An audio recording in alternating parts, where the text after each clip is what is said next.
sukses tidaknya sebuah perhelatan demokrasi itu sangat ditentukan sejauh mana sinergitas antara lembaga, baik lembaga penyelenggara, kemudian lembaga pengawasnya maupun DKPP itu sendiri.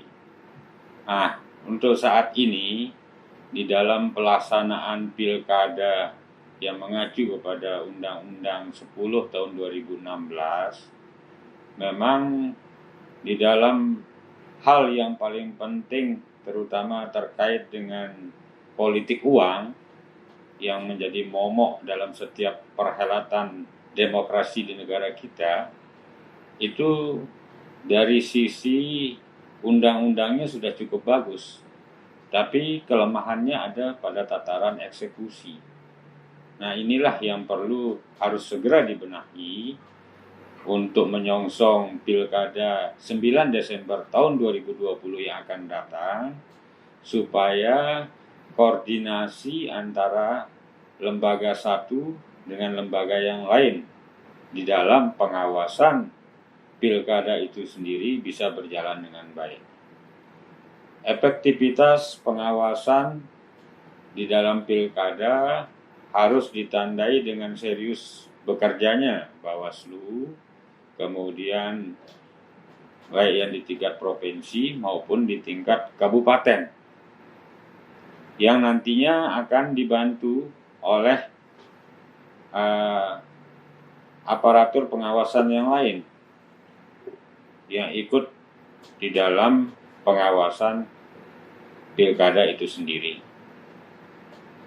Karena kalau kita lihat di dalam setiap perhelatan pesta demokrasi seperti pilkada, kemudian kalau di desa itu ada pilkades, politik uang itu sangat marak sekali.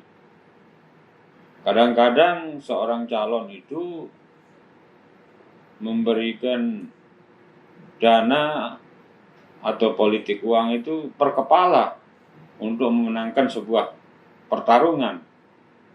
Nah, kalau ini dibiarkan, maka makin menunjukkan rendahnya kualitas demokrasi di negara kita. Kita ingin bahwa dari hulu sampai hilir dalam proses politik yang terjadi itu baik dari tataran pelaksanaannya, kemudian pengawasannya, kemudian output yang dihasilkan harus betul-betul bisa berjalan dengan baik. Karena bagaimanapun seorang pemimpin yang baik bisa dihasilkan dari hasil proses demokrasi yang baik pula. Kita ingin di negara kita ini sesuai dengan agenda reformasi tata kelola pemerintahan yang baik, efektif, dan berwibawa, maka agenda-agenda politik seperti pilkada, kemudian pemilu legislatif, pilpres itu harus betul-betul berjalan sesuai dengan prinsip-prinsip demokrasi yang ada. Bagaimana kita laksanakan proses politik itu dengan langsung, umum, bebas, rahasia, jujur, dan adil. Nah, itulah yang menjadi harapan kita. Sehingga pada pilkada yang 9 Desember tahun 2020 di tengah situasi pandemi COVID ini, kami harapkan pengawasan dari Bawaslu itu harus betul-betul dikuatkan ataupun ditingkatkan. Karena yang perlu diantisipasi di tengah situasi COVID sekarang ini adalah jangan sampai calon di dalam kontestasi pilkada itu memanfaatkan momentum COVID, terutama yang terkait dengan bantuan sosial. Jangan sampai calon itu numpang di balik bantuan. Ditahu masyarakatnya membutuhkan bantuan, kemudian bantuan itu seolah-olah digunakan untuk kepentingan pribadi si calon tersebut. Ini yang tidak boleh terjadi. Sehingga pengawasan harus kita perketat. Kalau pengawasan sudah diperketat, kita akan bisa memastikan nanti bahwa kualitasnya akan bisa lebih baik.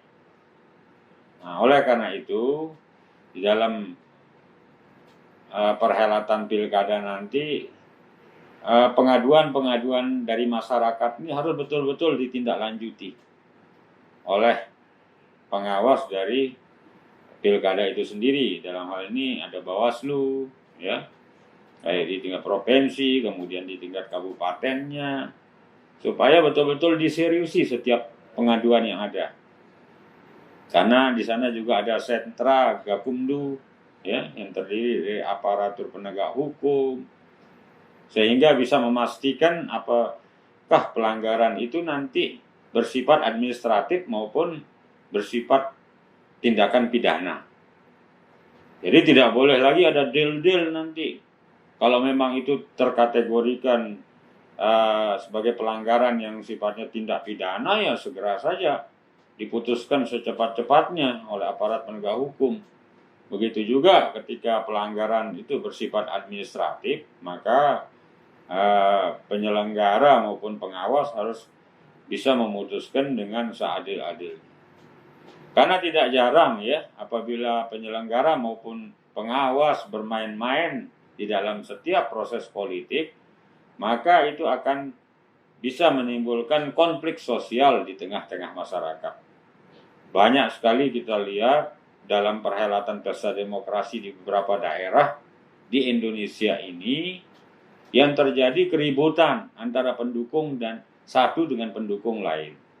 Ada ketidakpuasan, kemudian ada rasa kecewa. Semua itu rata-rata didominasi oleh tidak tegasnya pengawas pilkada itu sendiri maupun tidak jujurnya pelaksana dari pilkada itu sendiri.